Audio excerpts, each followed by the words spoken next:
reaching heights of 30 meters. We were before. And then down to the Several cavities known as Devil's Chasms remain in one of the craters, through which scientists have decided to intend to continue any further. So this is for wines or grapes, growing grapes for wines here. What they do is they dig a little hole and they put the vine in it, and then these rocks are to protect the vines from the wind.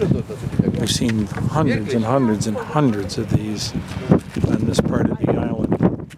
So they're pretty scrawny here. They say they harvest them in July and end of July, early August, and of course it's January now. It's all done by hand.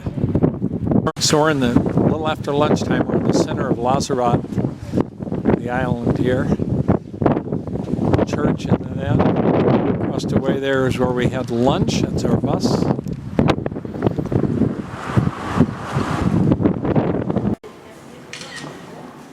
Nice little church here.